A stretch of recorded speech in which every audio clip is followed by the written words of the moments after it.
The topics and opinions expressed on the following show are solely those of the hosts and their guests and not those of W4WN Radio, its employees, or affiliates. We make no recommendations or endorsements for radio show programs, services, or products mentioned on air or on our web.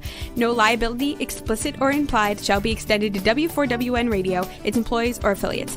Any questions or comments should be directed to those show hosts. Thank you for choosing W4WN Radio.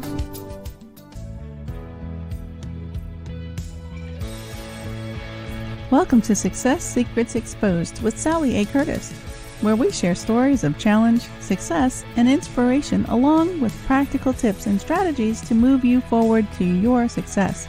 And now, here's your host, Sally A. Curtis.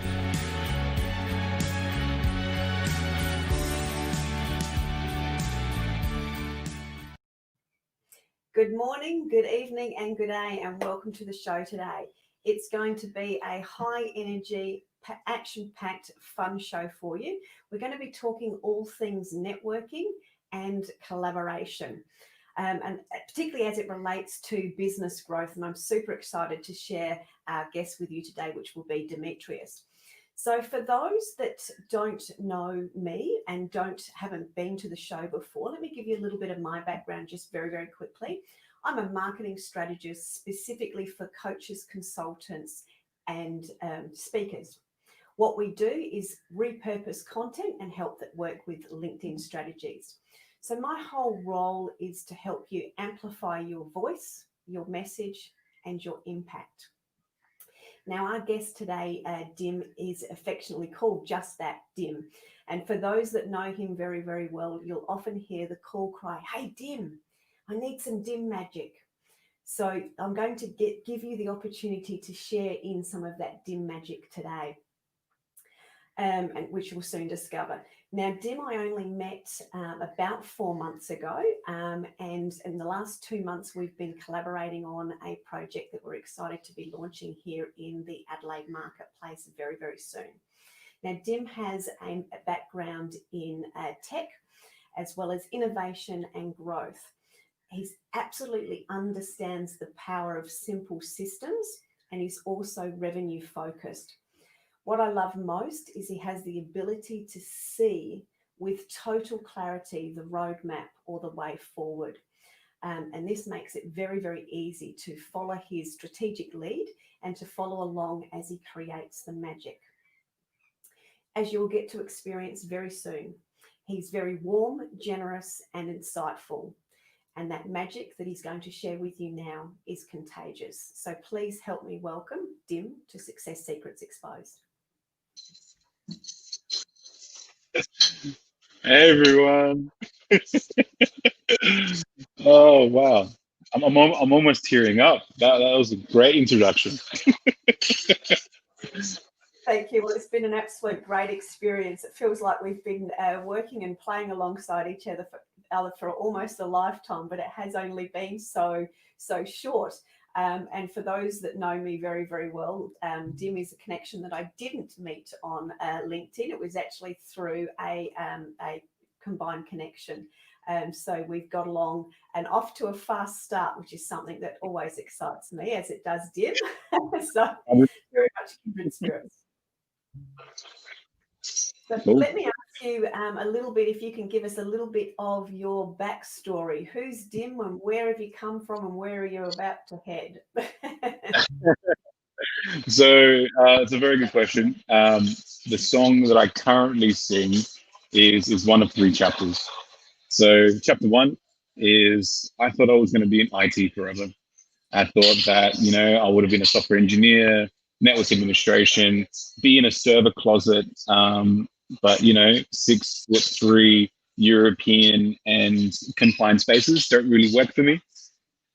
So all of a sudden I started to basically push myself out there and to see what was going on in terms of process and people, rather than just talking to a screen and making sure that everything was ticked and flicked in terms of compliance. That drive and that passion of wanting to, talk about process, talk about outcome, and making sure that the people involved can achieve that to something that's reasonable, but also socially impactful, really came from a traditional family business mindset.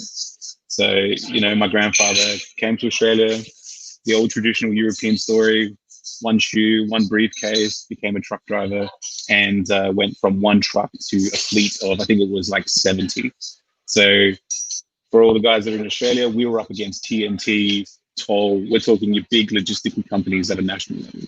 So being a part of that experience, and just be organically being in that environment, by the time I got to uni and by the time I got my first two jobs, it was pretty much like, I can make a decision on where I wanted to go rather than trying to explore my self-worth and understand where I needed to go. So that's chapter one. Chapter two, from the age of like 24 to, let's say, 27, I've been a lecturer. I've been a tutor. Those were across the three main universities here in South Australia. So the University of South Australia, Adelaide University, Flinders University. So I did that for around about 6 years. So your standard IT, marketing, bit of psychology, because I'm all about consumer behavior and understanding the person. So that was quite fun. But a lot of that time was exploration in getting my hands dirty to really qualify and finesse my own abilities. Yeah. I know that sounds a bit, commonsensical, but that time for me was like, okay, I'm really good at this. Am I really, really good at this? Is it something that's going to provide me with a forecasting mechanism so that I can, position myself when I'm 30, because I'm 32 now, in terms of the career goal that I want, which was to become a general manager. So I actually did that at the age of 29, funnily enough. So that was that milestone squashed. So that was pretty cool. But again, it was, can't explain it the other way.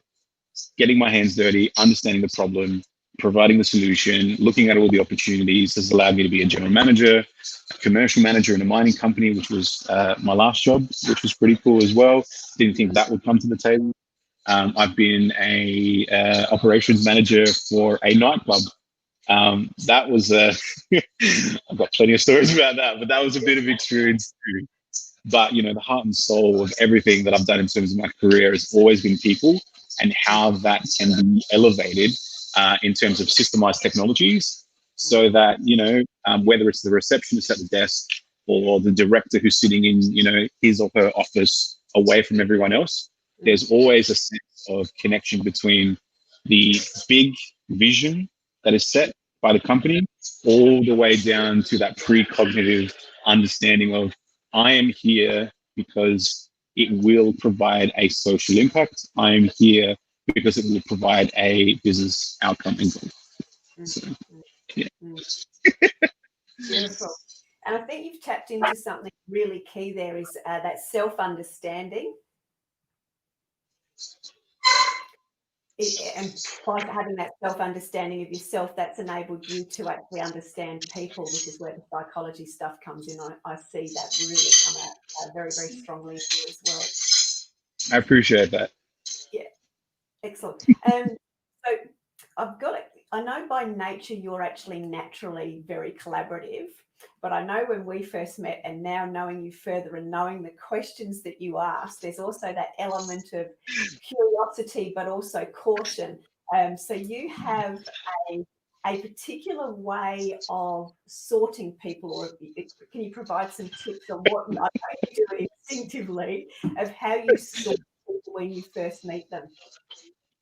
If we had more time, I could do a whole lecture about it, but I'll keep it short and sweet. Majority of my qualification is, as much as I would love to say it's instinctive, it's more been an adaptive process in terms of my behavior. As a foundational way of thinking, I've been burnt a lot of times, I've failed a lot of times, but I've also been very successful in certain things.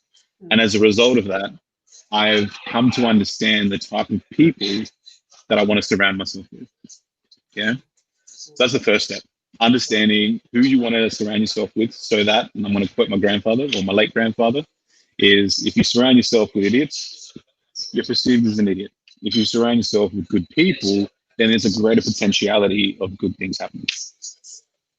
So for me personally, it's going, okay, who is that person? Why are they here? Which is a very purposeful question. A lot of the consultation and advisory that I do with directors, they don't really ask that to themselves. It's more of a, we need to grow by 10%, or we need to decrease our resources by 10 people. And I'm like, well, hold on. Like, what's the end goal? What's your 5 years? What's your 10 years? What's going to make you feel good at the age of 50? Yeah. So all of a sudden, it's that understanding of, well, you know what? I really don't need 50 people that are all in marketing. I just need 2, and I need more people that are in operations. So really understanding who you want to talk to. And then this is where I ask very much 3 specific questions in very different ways.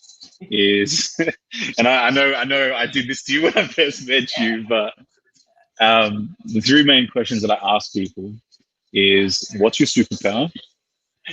Which is quite impactful, because a lot of conversations come from, what's your strength, what's your weakness. Now, a lot of people, sugarcoat it. I'm a really good people person. I'm not really good at public speaking, and it just becomes a really generic conversation that doesn't really provide any force to build momentum for like a more productive, outcome. So talking about your superpower, it's like, well, what do you wake up in the morning? What if you were a superhero? You can fly, or you've got a lot of patience, or you can run really fast. All of a sudden, you start pushing the individual you're talking to into a position where, even though you have a set of strengths, you start identifying what their actual massive priority strength is at the end of the day. Why that's important to me in the way that I qualify is because the way that my brain works, and I'm going to quote my little brother, he goes, your brain's like a computer, right? What you're trying to do is to position everyone into their folders so that when it's the right time, right place, you can go, oh, I just had this conversation about sales, LinkedIn, click, oh, I'm going to pick up Sally and I'm going to put Sally into that equation. Yeah. So understanding your superpowers. From there, again, being a storyteller, Sally, as you would definitely know by now, it always comes down to, what's your most impactful failure? Because what that does, it opens up you empathetically and very emotionally. People don't like talking about dirty laundry, but that question isn't geared to present dirty laundry. It's actually geared, and this is more of a psychological thing, to see if the person's genuine, right? If you see it reactively, right? You see the person go, you know what? I'm willing to open up. I'm willing to tell it. Even if it's 10% of the story, it still means that there's been an action in order to do so. I've had times where people just, go with the flow and they tell me a story that doesn't make any sense. But for me, the little computer in my brain goes, maybe he's not the right person for the people that I want to surround myself with. Yeah. And then the only other question I ask is, what's your success and what does that mean in terms of your roadmap? The reason why I talk about success and roadmap in conjunction is it's all well and good to say, Sally, what was your last success? And you're like, oh, I got this, sale in the US. It was this much money and I'm feeling amazing. And I'm like, cool. How do we forecast that? How do we replicate it? How do we do it time and time and time and time again? Now, people would then say, oh, you're working harder, not smarter. But for me, it's understanding that process and then going, Sally, how do we systemize it, right? How do we automate it? And I know you're getting gidgety because we had this conversation the other day, right? So, how do we automate it? So then, 80% of what you're doing in the real world is just being done. So then you can spend 100% of your time qualifying that lead and making sure that you're servicing the client appropriately. So in summary, figuring out their superpower, getting them to be genuine and opening up. So what's your most impactful failure? And then just talking about the next 6 months, 12 months, 5 years, because then you can make your own judgment to say, well, based on my plan, based on my most impactful failure and the way that I want to be perceived and my superpower, you know what? I need to build an Avengers team and I really need Iron Man right now. So come with me and let's go do it together. Beautiful. Very, very well encapsulated. And I've got to say, clearly your superpower and my superpower is continuing to, regardless of what's going on in the background, just as I can hear your coffee machine going. So that's cool. I'm sorry. No, that's all right. That just demonstrates the superpower and your laser focus and that roadmap forward. We're on a mission today to share. So that's beautiful. Thank you. And I do remember you asking me the questions. I have no clue what I actually said, but I remember how your body language shifted and how you how there was a distinct change when we talked about the failure side of things and that whole settling down. I thought, yeah, we're kindred spirits. I knew from that moment on it was a journey to be had there. So one of the questions we've just had in the chat was when you say that we're in a relationship or a working partnership, what does that mean? So I'll just explain it from my side, and you might want to of course. your version of it. So when I think of collaborative partnerships, I think of two individuals or businesses working together, remaining in their single identity, but working on something jointly, equally, and with their strengths. So using your beautiful story and analogy of the Avengers, that we've got two Avengers working together, although there's a lot more Avengers in the team at the moment, but it's actually bringing those together, but they still have their own superpower and they still go off and do their own thing. Would you like to add to that at all, Dim? Yeah, so just to refresh, so the question was about the difference between collaboration in a business versus personal. Is that correct? It's just got, what do you mean in relationships or work, mean in relationship or working partnerships? So I think it was, they were wanting the distinction of what a working partnership was, even though we have sort of separate businesses. Gotcha. If I was your traditional suit and tie type of consultant, specialist, pick a synonym, whatever it was, the answer I would be giving is there has to be a outcome, and that there is some type of, let's call them milestone scheduled, right? Very black and white. You know, this is what it is. This is what we're trying to achieve. Yeah, you're a good person, Sally. I'm a good person, Dim. That's fantastic. That's going to happen organically, right? But when people start throwing out collaboration, and I'm going to go back 3 years, I used to have a mentor who used to use it every day of the week, so sparingly. He would like meet someone off the street and say, let's collaborate. And then he'd go to another person and go, let's collaborate. And I would sit there in meetings and I'm like, why are we collaborating with this person? Why are we collaborating with that person? And he couldn't give me an answer.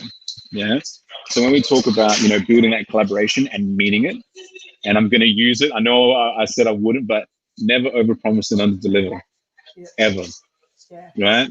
If you say you're going to achieve this, whether it takes you twice as long or half as long, that's something that happens organically in business. Where it falls over is the collaboration. If the outcome doesn't occur, well, it's not the right person to be collaborating in the first place. Yeah. So yeah, that's my take on it.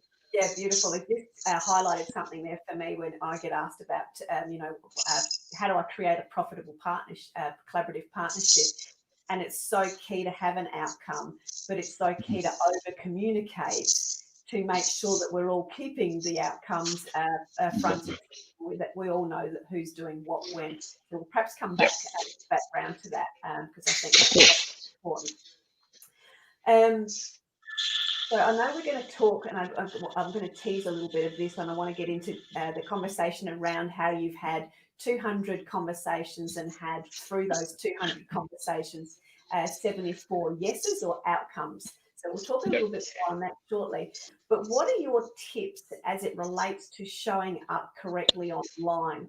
Now, I asked that question because I know you used LinkedIn in this scenario, and I use LinkedIn a lot as well. So I'd love you to share your insights on how you show up correctly online to start a conversation. Okay. Again, I know we haven't got enough time, but I'm going to really simplify it for everyone. So the way that I see online perception, or what's called, what I like to call personal equity or brand equity, is how you perceive yourself in the real world needs to be a one-to-one relationship on the way you present yourself in the digital world. End of story, right? Like that's as simple as it can be. Like I wear flowery shirts because that's me, right? Now there isn't a online perception on my Instagram, which guys go and stalk me. You see everything I'm about to say is literally what I'm executing right now. My Instagram is me from a family perspective. It's one element of Dim, right? Because it's suiting that channel, right? You go to Facebook, I exist, right? But it's the same thing. It's more of an advocacy point of view from my family. Birthdays, dates, but you won't see me dancing on a table, right? After a Saturday night with a couple of mates, yeah? But if you go to LinkedIn, And Sally, this is where you're helping me out and you're educating me about how that needs to be, elevated, updated to make sure that it gets, it packs a punch when it comes to delivering that message to whoever I need to talk to. Is I haven't gone and told, my life story. I've been extremely selective, because at that point in time of my career right now is I'm marketing and tech. But if you were to take a snapshot of LinkedIn 2 years ago, it was commercial management, operations, team building, right? Completely different person, completely different person. But the idea is at the end of the day, if you're not presenting, sorry, if you can't talk to the client that you're trying to vet online and you can't talk to them the exact same way you are in the real world, don't engage, right? Because you're lying to yourself, number one. You start lying to the client, number two. And I don't know about you guys, but a lie plus a lie does not equal the truth, right? So again, it's that one-to-one relationship where, in terms of tips, make sure that you present yourself in such a way that it's the most purest form. And I say purest in a very loose way, but in the purest form that you can actually deliver, right, on what you say and what you do. Yeah. So that's how I see it. Yeah, beautiful. So I also think you touched on something there about the conversation as it relates, because I know when I work with clients, they start conversations on LinkedIn. I can see the colour drain from their face, and they start to overcomplicate it, and they start to go into a 50 paragraph email conversation scenario. I'm like, that's not what you would do if you were talking to somebody over coffee. So that's one of the other elements, is keep your conversations real. An example of mine I had with Daryl that introduced me to a whole community of people in the US was I messaged him and he messaged back and he referenced bots that everyone was using on LinkedIn at the time and how everyone was being hit with all of these messages, etc., from a networking perspective. And I just typed back, "No bots here, baby," because that's what I said. And that was where, because of the open, honest dialogue around that, and it was so very much Sally, as you would know, that got into what I'm going to call was a real conversation, and that's agreed. And that's exactly right. It's all about that sense of clarity. Like, just to jump into the next step in the, let's call it, communication process, is once you've identified who you are in the real world versus, the digital world, and you've aligned that up, it's like dating, right? You don't want to, send one big message, I'm 32 years old, I love dogs, and here are my interests, and here are my hobbies, and it's not relatable, right? It's not relevant. And with me, like for me, it's just like whenever I get a connection, like every single time, no matter who it is or what they want or whatever, I have this beautiful statement which basically says, "Hey Sally, I appreciate your connection." And this question that I put after is, what was the trigger, right, in your mind that made you connect? Question mark. Every single time, right? And what that does is all of a sudden the other person on the other side of the screen is going, "Oh, right?" And all of a sudden I go, cool. So you're either a bot or you've been instructed to build your network in inverted commas, right? Ingenuinely, or they reply and all of a sudden they like tell me their life story. And I'm like, sweet, let's go for a coffee, etc., etc. So it's just those little nuances in that communication to get the right person at the right time. Yeah, absolutely. And that helps, as you said, part of that sorting mechanism. I remember one of the guys I connected with, Steve Sims, who's also in the States, very large entrepreneur over there, and he's got a swear word in his profile and his title, which of course I loved. And he asked that question, and I went, "Because you've got a swear word in your title." So that opened up a whole new conversation. So it's about that honest conversation. So beautifully said. So now, can you please tell us? I think we've teased everyone well and truly long enough. A bit more of the story as it relates to the 200 conversations. So this was 200 conversations, and you got 74 people that said yes to being on Huddlecast. So you can get to explain a little bit about Huddlecast and Huddle as well for us. Done. So in the last 4.5 years, whilst being in various senior management roles, I made a decision that at somewhere in the next couple of years of my life, I wanted to own my own business. I didn't know what it would be. I had no idea what it would come out of it, who I'd get involved in. But I was like, you know what? If I can do it for everyone else, I might as well do it for myself. So I gave myself a bit of a roadmap and a milestone. I said, before 35, that would happen. Yeah. Since that time, I'm going to squeeze the last 4 years, right? I'm going to squeeze it. Identified that co-working would be a thing. Evaluated and started to forecast that co-working would change. This is pre-COVID, right? COVID has accelerated, which is a bottle of wine and a Friday night, but we'll leave that there. But for me, it was something in co-working because the behavior that I found in my team and my peers and everyone was talking to started to change. So I was like, I have to get on top of this. So behind the scenes, I was talking to over 80 global vendors in completely separate markets. So I was talking to software guys in Tel Aviv, hardware guys over in Dubai, marketing guys over in the UK, booking applications over in the US. My body clock wasn't playing nice in that time period, but I was passionate and driven, and I set that milestone, and that's just how I was being in terms of discipline. So I wanted to achieve that goal. Speed run to January of 2020. I just moved on from my previous role as a promotion manager, started to do some BDM work. COVID hit.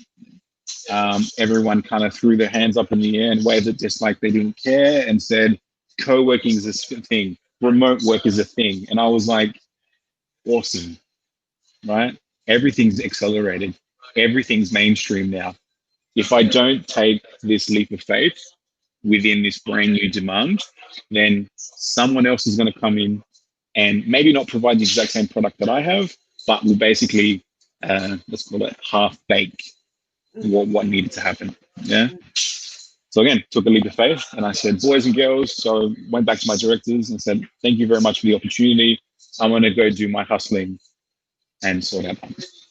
So the way that I express Huddle is we are a social enterprise where we provide property enablement for on-demand workplaces. So the more simplified version of that is think Airbnb, but for business. So you pay one fee a month, you get access to multiple locations, right? And you have unlimited hours. So if you want to sit down by the beach for an entire day to do work, go right ahead. If you want to work in the city because you've got a couple of meetings, go right ahead.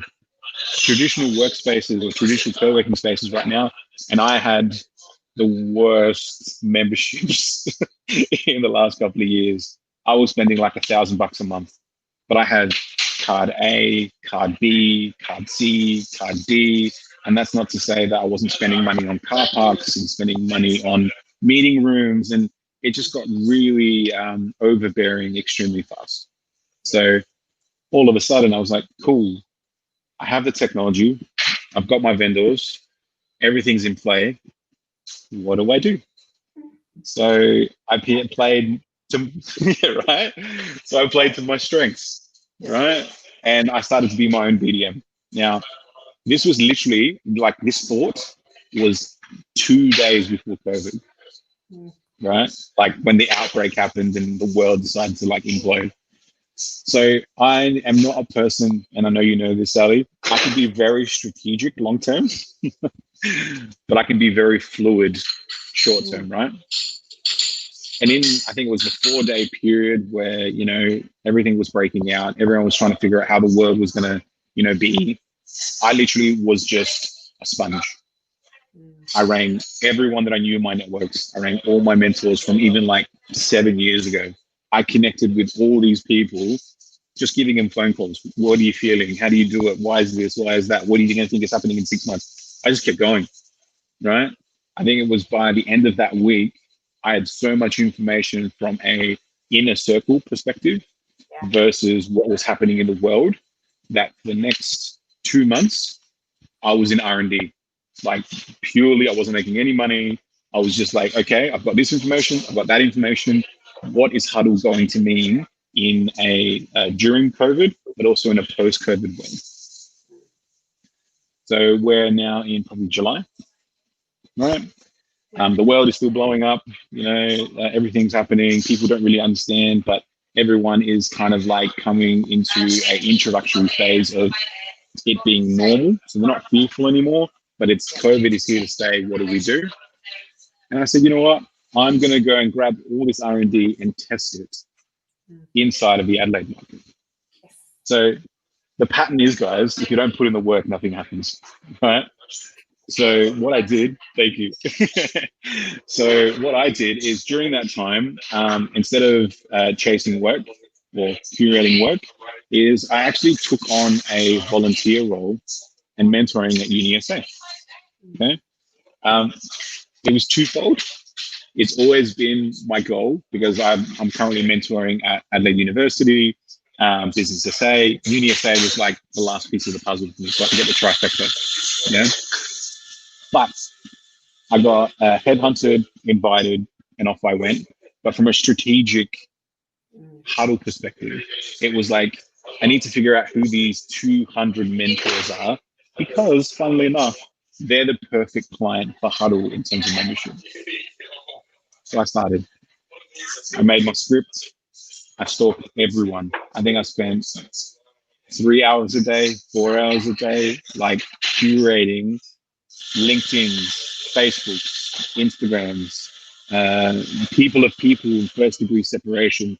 Like, I know, Sally, we use Monday and it looks a lot cleaner, but I was using an Excel spreadsheet and you would look at it and be like, what is going on? But I could literally see how everyone was connected, who I needed to talk to, when I needed to talk to them. Yeah. Now, I don't personally advise people to do what I'm saying at this capacity, right? Because this is engineered towards my beliefs, my ethics, and the experience that I've had over the last 5 years, right? But in a simplified world, if you can identify that person and start building up a dialogue, which is what happened with these 200, is all of a sudden, I wasn't at all, actually. I wasn't contacting these people to say, hey, I exist. Instead, I actually built a product, which I found because someone was actually asking me at the time to do more of what's happening right now. And they said, you should do your own podcast, right? You should do your own radio show. And at the time I was like, yeah, it's too hard, right? 2 days later, it wasn't that hard. I already found a supplier, I found the technology, and all of a sudden I had a podcasting product, which is called the Huddle now, which is really cool. So all of a sudden, once I started to vet those people, the initial dialogue was not, hey, I'm Dim, I'm in tech and marketing, give me work. Or, hey, I'm Dim, I'm in tech and marketing, what do you do? Instead, I engineered that first communication, which basically, I remember off the top of my head, hey, Sally, I am a fellow executive partner and mentor at UniSA, just like you. I am currently feeling this way in terms of COVID. Would you be interested in an opportunity to share your knowledge? Full stop. Let's discuss. That's literally all it said. Yeah. Okay. So the moral of the story when it comes to vetting or starting a communication, going back to what we previously said, is identify your purpose and outcome because it actually fast tracks everything. So 200 turned into 197 replies. 197 replies turns into 182 coffees.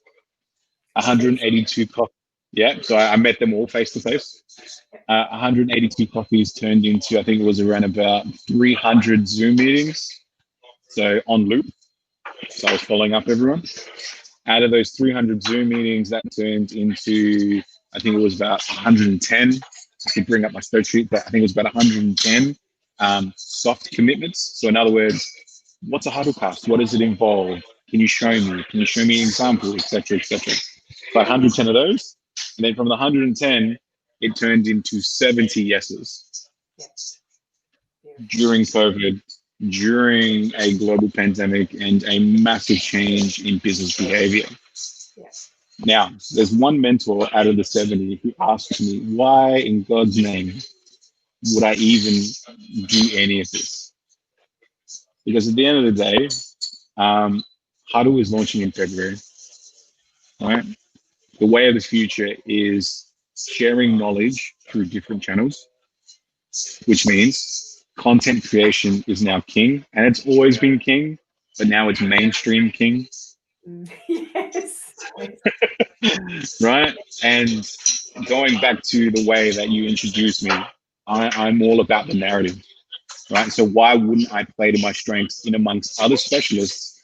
And again, I accept this, that are smarter than me, have more experience, have better networks, have qualified networks, right? All I'm doing is providing the system and the platform and the brand in order to allow everybody to work together in order to then educate the market in software, services, and products that we can all basically help and move along with.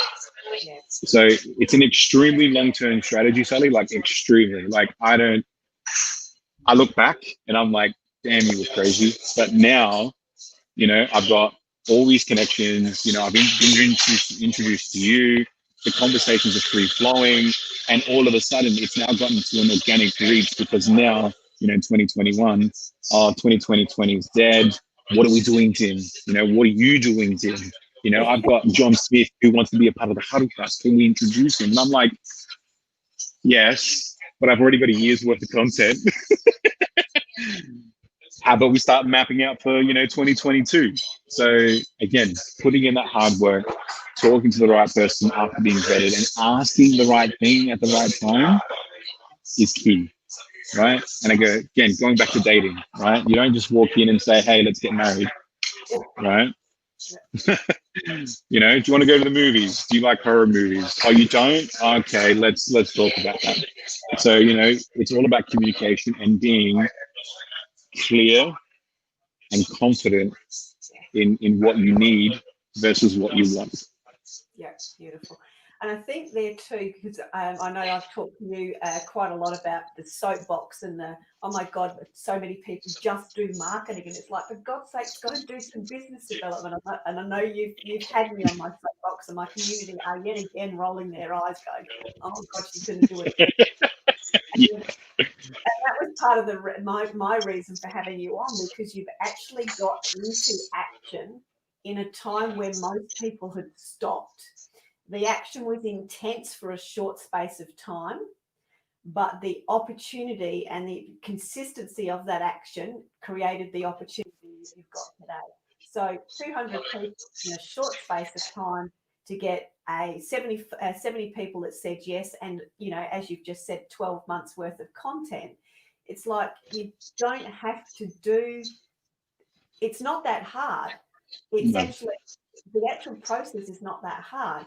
The hard thing for most people to get is to get started and then remain consistent. And that comes exactly back 100%. Yeah, they're often not, because they haven't got the clarity around why they're doing it and what they need. Yep. So thank you I for agree. sharing somebody else's insight. So let's have a little bit of a chat as it relates to some of your I suppose top 3 networking tips, because you've very clearly and instinctively moved people from a variety of different digital spaces onto a face-to-face, which it was Zoom, obviously, but you probably would have had coffee face-to-face. So you're actually instinctively moving people from digital to face-to-face. So talk to us about some of that. So yeah, you hit the nail on the head. A lot of what I've explained is very digitally minded, right? It's talking to a volume of people or a sample of people and getting them to a position where you can have that face-to-face meeting in the real world or through Zoom. Now, when it comes to, again, face-to-face or Zoom, nothing changes, right? And a lot of people, say to me, whether I'm sitting in front of them or I'm on Zoom, my European hands are still getting waved around, right? But one thing I see a lot is this. Yes. Yeah? And let's have a conversation, Sally, about something. Or can I get, is that, what are we doing today? Are we all good? So in terms of tips and tricks, right, when it comes to Zoom or just face-to-face in general, is make sure that you can be seen, right? Make sure that that lack of transference of energy that normally happens in the real world can be presented or translated in a different way. Yeah. So tip number one is make sure, if we're talking Zoom specifically, you're in frame, right? Make sure that at the end of the day, there's a lot of lights, right? I've got a lot of mentees who, they do this and they're sitting in their bedroom with their lights off. And I'm like, either you're a stalker or I'm talking to someone completely different. Yeah. So tip number one, framing, light. Tip number two, breathe. I don't know why it's the case, but people on Zoom assume, oh, we've only got 30 minutes, and for some weird and wonderful reason, we have to like rush through the entire conversation because what? Zoom's going to blow up or something, right? I just don't get it, right? So I have always said, breathe, right? Think about what you're about to say, breathe, wait for the other person to say it, and have a proper conversation, yeah? Instead of, and I'm sure you get this as well, Sally, oh, it's a bit of lag or blah, blah, blah. And I'm just like, it's none of that, right? It's the fact that for some reason we've got this perception that we have to rush in a different format, Yeah. So framing, lights, breathe. The last one is keep the Zoom meetings consistent. So a lot of my vendors, like I said, are overseas, right? For example, the boys over in Sweden, every Tuesday, every fortnight at the exact same time, right? Now, why is consistency so important when it comes to Zoom? I don't know about you, but I don't like, we booked it in at 9, and then I wake up the next morning and it's moved to 3, and then I get to 3, then it's moved to 5, and then from 5, it's moved back to 9 o'clock the next week. It seems, right, that because technology is now this fluid, sense of inertia where there's this flexibility of just moving stuff around with ease, that there's this etiquette, which I do not even favor at all. There's this etiquette that meetings can be moved without consent. Yeah. Right? Yeah. So again, going back to the original statement, communication is key, whether you're on Zoom and you're using this type of channel or if you're talking face to face. There's no difference. And I think that's the great thing I've noticed working with you and in the collaboration is that we have that consistent catch up. And the word that you use so often is just let's keep the momentum going. Let's keep the momentum going. And that's one of the greatest keys to any collaboration, but also to any great conversation. So I think that ties in perfectly with both the networking etiquette, but also how do you have successful collaborations through consistent communication that's at the same designated time each time. So we all know what's happening, who's doing what by when, and also the deadlines don't change. You know what the deadlines are. That's it. Yay. Thank you. We've only got just sort of getting towards the end of it. So there's a couple of questions I wanted to ask you as it related to how do you continue to keep your alliances, collaborations strengthened? Because this seems to be something you naturally do as well. And this is me asking from an observer role, and we haven't been sort of working long enough for me to know this yet about you. But it seems to be something that comes from you instinctively as well. So you've probably got a process. So do you want to share that with us too? I'm happy to share. For me personally, it comes down, like as an extension of what we've been talking about, it comes down to semantics and syntax. Okay. I use the word inner circle. I use the word ambassador. I use the word family in a business sense because it relates to my culture, the way that I want to build these strategic alliances and strengthen them and then sustain them. Right? But if I started to do the more traditional thing and said, Sally, you're just a partner. I'll see you whenever. Right? All of a sudden already. Oh no. See? Right? the shallowness in building that rapport and that relationship between you and me is it won't work. It won't grow. It won't condense. It won't be strong. It will just be, oh, I know Dim. Dim's a nice guy. He says I'm a partner. Don't know what that means. But yeah, he'll ring me when he needs work, and I'll ring him when he needs work. Yeah. So all of a sudden, correct. So then all of a sudden, I'm just like, okay, well, for me, family is like, if you're part of the family, you're with me, like central. If you think of it as concentric circles, right? Then you've got the inner circle, which is, yeah, you're not privy to everything, but you're privy to things that the public isn't actually privy to. Yeah. So it's really identifying how you want to build your culture, which dictates the strength of your relationships, right? And that's something that I learned over the years with one of my mentors. His name's Dale Schmidt. So Dale used to be the national operations manager for Westfields. And even though he was always, in a rock in a tight place every single time when it came to deadlines, he always knew that he could literally pick up the phone and ring Brad and Bill and Ted, because they were family, right? Not biologically, but in terms of business. And then magically things would happen. Yeah. So to strengthen those relationships, you just really need to be true to yourself. I know I'm bouncing around, but be really true to yourself and saying, you know what, are you committed? And be transparent about it. Like the conversations I had with you, right? From where it was at 4 months to where it is now, it's like you said, we've known each other forever. That's how it feels, because it's like, are you feeling okay? Are you not feeling okay? Can we do that deadline? Can we not do that deadline? Who do we need to talk to? How can I help you out? It falls outside the realm of, did you do your hours this week? Right? And then you're telling me, did you get those sales this week? End of transaction, right? You really need to just like open up. I know this is going to sound very, cliche, but you got to open up your heart and allow people to your soul, but at the right time, at the right place, right, with the right person. Hence why I think the way that I work is I've got concentric circles, and people are privy to certain milestones, pieces of information, in order to keep that consistent strength. But at the same time, and a lot of again, I'm generalizing, but a lot of clients go, oh, but Tim, they call it good faith.